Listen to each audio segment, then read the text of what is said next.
There is a number sitting inside the American economy right now that almost nobody outside of finance has looked at directly.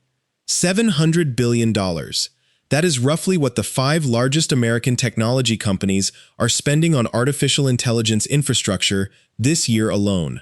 Not over a decade. Not since the beginning. This year. To give that a shape you can actually hold in your head, Amazon's spending by itself is larger than the combined capital spending of every publicly traded energy company in the United States. Every oil firm, every pipeline operator, every utility, added together. One retailer, outbuilding all of them. That money is going into buildings full of chips, enormous windowless warehouses in Virginia, in Texas, in Arizona, drawing so much electricity that power companies are having to build new generation just to keep up. And every single one of those buildings was approved on the basis of one assumption.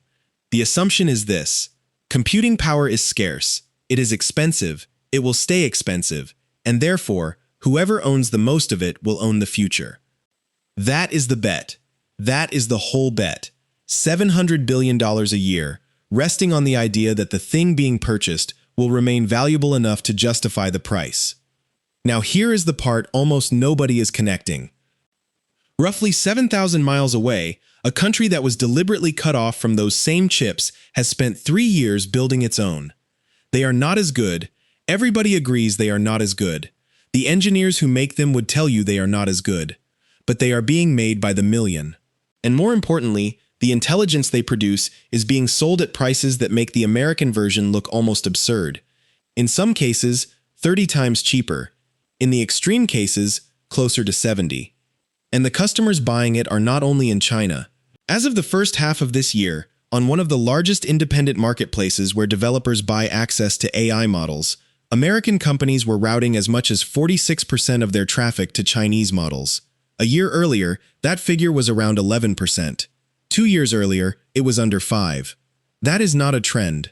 That is a migration.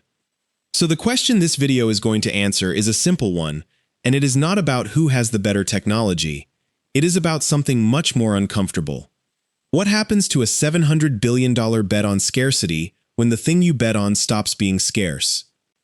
If you find stories like this one, where the engineering, the money, and the geopolitics all collide at the same time, hit like and subscribe, because this channel goes deep on exactly this kind of thing every week. Now let us start where every good version of this story starts. Not with China, with the export controls that were supposed to stop them. The wall that was supposed to work. In October of 2022, the United States government did something it had almost never done before to a peacetime economic rival. It cut off the chips. The logic was clean, and it was not stupid. Advanced artificial intelligence requires enormous amounts of specialized computing hardware.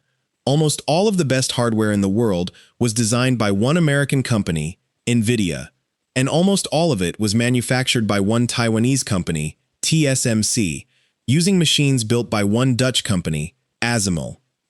That is an extraordinarily narrow choke point. 3 companies, 3 countries, all of them either American or American-aligned. Control those 3, and you control who gets to build advanced AI. So Washington drew a line. Chips above a certain performance threshold could not be sold to China. Then the manufacturing equipment could not be sold either. Then the servicing of that equipment. Then, in later rounds, the memory chips, the design software, and eventually the equipment needed to make the equipment. Each round tightened the screw. Each round was a reasonable response to the round before. And on the narrow question the policy was written to answer, it worked. It genuinely worked.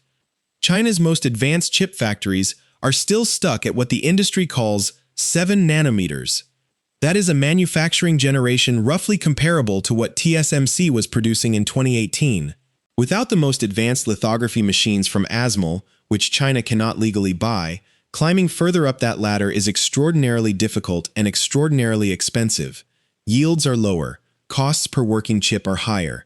Nobody in China disputes this. The memory situation is even tighter. Modern AI chips need a specialized kind of ultra-fast memory stacked directly next to the processor. China's domestic version of that memory is still catching up. Imports of the good stuff are restricted, and so Huawei has had to design its own in-house alternative rather than buy the industry standard. Put all of that together and you get the honest picture. Huawei's best AI chip available this year runs at somewhere around half the memory bandwidth of NVIDIA's current flagship, with roughly half the memory capacity. On raw single-chip performance, the gap is not closing. By several respected analyses, it is widening. So if the question is, did the export controls prevent China from building a better chip than America? The answer is yes, they did. The trouble is that this was never actually the question that mattered. The question nobody asked. Here is where the story turns, and it turns on something so obvious that it slipped past almost everyone. A chip that is half as good is not worthless. A chip that is half as good is half as good. If you need to train the single most advanced model on Earth, pushing the absolute frontier of what is possible, then yes, you need the best silicon money can buy, and there is no substitute. That is real. But that is not what most of the world's computing demand actually is. Most of the demand is the boring part. It is called inference. Inference is what happens every time you type a question into a chatbot and it answers. It is what happens when a company runs 10 million customer support tickets through a model to sort them. It is what happens when a piece of software summarizes a document, translates a paragraph, writes a block of code, or checks an invoice for errors. Training a model is like designing a car. Inference is like driving one. You do it once. The other you do a billion times a day, forever. And inference has a very different economic shape. It does not need the fastest possible chip. It needs a lot of adequate chips, running cheaply, packed close together, with reliable electricity. Now look again at the list of things China cannot do and the list of things China can. Cannot manufacture at the leading edge, buy the best memory, match single-chip performance. Can build enormous quantities of a slightly older chip. Build data centers faster than anyone on Earth. Generate electricity at a scale and a price that no Western country comes close to, and subsidize all of it as a matter of declared national policy. China's chip strategy stopped being about winning the performance race some time ago. It became about something much more achievable and much more dangerous to the people on the other side. Do not build a better chip. Build enough adequate chips that the price of intelligence collapses. What they actually built. Let us get concrete, because this is where the numbers start doing the talking. Huawei's AI chip line is called Ascend. Through 2025, external analysts estimated production somewhere in the range of a few 100,000 units of its main chip. For 2026, reporting suggested Huawei was targeting roughly 600,000 of that flagship part, with total output across the whole Ascend family potentially reaching around 1.5 million dies. Those are estimates, and the analyst community argues about them constantly. Some firms think the real number will land well below that. Others, looking at how much factory capacity China's leading foundry is bringing online and how much of it could be pointed at Ascend, think the ceiling is far higher than anyone is publicly forecasting. But arguing over whether it is 600,000 or 2 million slightly misses the shape of what is happening. Because Huawei did not only build a chip, Huawei built a system. When your individual chip is weaker than your competitors, you have exactly one honest engineering response. You use more of them, and you make them talk to each other faster. That is what the cloud matrix architecture is. Instead of selling you a rack of powerful chips, Huawei sells you a much larger cluster of less powerful ones, wired together with its own custom interconnect and its own shared memory design, presented to the software as though it were a single enormous machine. It is less elegant. It uses more electricity. It takes up more floor space. On a pure performance per watt basis, it loses. And in China, none of those three disadvantages matter very much. Electricity is cheap and abundant. Land for data centers is allocated by the state. And a system that is inefficient but available beats a system that is efficient and forbidden every single time. This is the pattern that keeps repeating throughout this whole story. Every constraint the export controls imposed pushed Chinese engineering toward a different answer. Not a better one by Western metrics. A different one, optimized for a completely different set of costs. The price that broke the model. Now we get to the number that actually threatens the trillion-dollar build-out. And it is not a chip specification. It is a price on a web page. AI models are sold by the token. A token is roughly 3/4 of a word. Companies buy them by the million. Through the first half of this year, Chinese laboratories cut their prices 6 separate times. 3 of those cuts were declared permanent, which is the part that matters, because a temporary discount is a marketing campaign and a permanent one is a statement about your cost structure. DeepSeek brought its flagship model down to under $1 per million output tokens. Xiaomi cut prices across its model line by as much as 99% and made it permanent. Alibaba, Moonshot, and Zhipu all repositioned around them. Set that against the Western flagship models, which sit in the range of $25 to $30 per million output tokens. That is not a competitive discount, that is a different category of product. One analysis put it in terms of an actual monthly bill. A production workload costing roughly $780 a month on a top-tier American model came to about $11 on DeepSeek's cheapest offering. Same work, same output, 70 times the price difference. And the obvious objection, that cheap must mean bad, has been getting weaker every quarter. On standardized software engineering benchmarks, DeepSeek's higher tier has been posting scores in genuinely frontier territory. It is not equal to the very best. On the hardest reasoning problems it still loses, but for an enormous fraction of real commercial work, not equal to the very best is a completely irrelevant complaint, because the very best was never necessary. An engineering leader at one American infrastructure company summarized the dynamic in a way that should be pinned to the wall of every data center under construction. When a task does not need the best model, teams route it to the cheapest model that is good enough. And right now, the models winning that comparison are coming out of China. How it crosses the ocean. Here is the piece that turns a Chinese domestic story into a global financial one. The export controls stop chips from moving into China. They do not stop intelligence from moving out. Most of these Chinese models are released as open weights. That means the model itself can be downloaded, inspected, and run by anyone, anywhere, on any hardware they own. There is no shipment to intercept. No container to inspect. It is a file. An American startup does not need a Huawei chip to benefit from Huawei's economics. It downloads a model that was trained cheaply on Chinese hardware, runs it on whatever infrastructure it already has, or simply buys access through an intermediary marketplace and pays a fraction of what it was paying before. Which brings us back to the number from the opening. American companies routing more than 30% of their traffic through Chinese open models every single week since February, with peaks approaching 46%. A year earlier, around 11%. And these are not experiments. One American automation company moved its entire production traffic away from a leading Western model and stated publicly that the switch would save it millions. Millions, for one mid-sized company, on one line item. Now hold that thought and go back to the $700 billion. The financial case for that spending has always contained an unstated assumption about pricing power. Build the infrastructure, serve the intelligence, charge a healthy margin. The chips are expensive, the electricity is expensive, the buildings are expensive, but the product commands a premium, and over 5 or 6 years the whole thing pays for itself several times over. Remove the premium, and the equation does not survive contact with a spreadsheet. Because the buildings are still there, the debt is still there, the chips still depreciate. Only the revenue per unit of work has fallen through the floor. The wall nobody wants to discuss. There is a second problem stacked underneath the first one, and it is arriving on a schedule regardless of what anyone does. When a company buys equipment, it does not record the whole cost in 1 year. It spreads it out over the equipment's expected useful life. Buy a server, expect it to last 6 years, record 1/6 of the cost each year.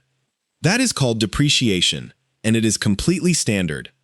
The dispute is over the number. Major hyperscalers are depreciating AI hardware over 5 to 6 years. A number of serious analysts, including some who made their reputations spotting exactly this sort of thing, argue the real economic life of an AI accelerator running flat out is closer to 2 or 3 years. Not because it stops working, because something meaningfully better arrives and the old chip stops being worth what the books say it is. If that is right, then reported profits across the sector are currently flattered by something in the region of $176 billion across the 2026 to 2028 window, and the accounting catches up whether or not anyone wants it to. Analysts at Morgan Stanley have projected that 4 of the major companies will accumulate over $520 billion in depreciation charges over 3 years. Alphabet's annual depreciation alone has been forecast to climb from around $21 billion to something close to $78 billion by the end of the decade. Add one more layer. Moody's identified roughly $662 billion in data center leases that have been signed but have not yet started, meaning they do not currently appear in the capital expenditure figures investors scrutinize. That figure is larger than the combined on-balance sheet debt of the same companies. And the funding model changed. These used to be the most cash-rich businesses in history. Now they are issuing bonds. Meta priced $30 billion in October of 2025. Alphabet raised $25 billion in November and roughly $31 billion more in February. Amazon added nearly $25 billion this year on top of $15 billion the previous autumn. Analysts at Morgan Stanley and JP Morgan have estimated the technology sector may need to issue something like $1.5 trillion in new debt over the next 3 years to fund this build-out. So here is the collision, stated as plainly as it can be stated. An enormous depreciation charge is arriving on a fixed schedule. An enormous debt burden is arriving on a fixed schedule. And the price of the product those assets exist to sell is falling by an order of magnitude, driven by a competitor operating under a completely different cost structure and a completely different definition of profit. That is the thesis. That is the actual argument. Now let me argue against it, because a video that only gives you one side of this is not worth your time. The case that none of this matters. There is a serious counterargument, and it deserves a fair hearing. It is called the Jevons paradox, named after a 19th century economist who noticed something strange about coal. When steam engines became more efficient, coal consumption did not fall, it rose enormously. Cheaper energy did not reduce demand for energy. It created entirely new industries that had been impossible at the old price. Apply that here and the picture inverts completely. If intelligence becomes 70 times cheaper, perhaps the correct response is not to buy less of it. Perhaps it is to use it for 1,000 things nobody could justify before. Every document in a company, continuously analyzed. Every customer interaction, personalized. Whole categories of work that were never economical suddenly become trivially cheap. Under that reading, the collapse in price is not the thing that pops the bubble. It is the thing that finally justifies the build-out. Cheap compute creates more total demand for compute, not less, and the companies that built the capacity are the only ones positioned to serve it. There is real evidence for this. Total token consumption across the industry has been rising faster than prices have been falling. So far, the second counter-argument is about the ceiling. Chinese models are excellent value on ordinary work. On the hardest problems, the multi-step reasoning, the long autonomous tasks, the things where a mistake is genuinely expensive, Western flagships still lead. If the most valuable applications turn out to be the hard ones, then the premium tier survives no matter what happens underneath it. The third is trust. Plenty of enterprises, particularly in regulated industries, will not route sensitive data through a Chinese model regardless of price. Compliance is a real moat, and it is one that no price cut can cross. I think all three of those points are legitimate. I also think all three of them are arguments about how much cushion exists, not arguments that the pressure is absent. Because notice what every one of those defenses concedes. They all concede that the cheap tier is coming, that it is growing, and that the premium tier has to justify a price gap that is now measured in multiples of 10 or more, rather than percentages. Businesses have survived that transition before. Not many of them have survived it while carrying $1 trillion of new debt and a depreciation schedule written under different assumptions. What to actually watch? So if you want to follow this properly rather than reacting to headlines, here are the 3 things that will tell you which way it breaks. None of them are the ones the news will cover. The first is not chip announcements. It is enterprise contract values. Chip purchase headlines tell you what companies are spending. Contract values tell you what customers are willing to pay. When those 2 lines start moving in opposite directions, that is your signal. The second is whether Chinese price cuts keep being declared permanent. A temporary discount is a customer acquisition tactic. A permanent one is a claim about cost. 6 cuts in 6 months, 3 of them permanent, is a pattern rather than a promotion. The third is the depreciation crossover. Watch the point where recognized depreciation charges start compounding faster than AI revenue. That is not a prediction, it is arithmetic on numbers that are already in public filings. Most analysts put it somewhere in the 2027 to 2028 window. Step all the way back, and here is what this whole story actually is. The United States built a wall to keep the most advanced computing hardware away from a strategic competitor. The wall worked, on its own terms. China still cannot build the best chip on Earth, and there is no sign that changes soon. But walls do not only keep things out, they also decide what grows on the other side. Cut off from the frontier, Chinese engineering did not race toward it. It went sideways, toward volume, toward scale, toward electricity, toward price. It optimized for the one variable the American industry had assumed would stay high. And now that variable is falling, on both sides of the ocean, faster than the buildings can be paid for. Whether that ends in a genuine reckoning or simply in a long and uncomfortable compression of margins, I do not think anyone honestly knows yet. Anyone who tells you they are certain is selling something. But the assumption underneath $700 billion a year has already changed. That part is not a forecast. That part already happened. If this gave you a way of looking at the AI boom you had not seen before, hit that like button, subscribe, and turn on notifications, because we connect dots like these every single week. And here's the question for the comments. If intelligence really does become almost free, who do you think actually loses the most? The companies that built the data centers, the countries that finance them, or all of us who have to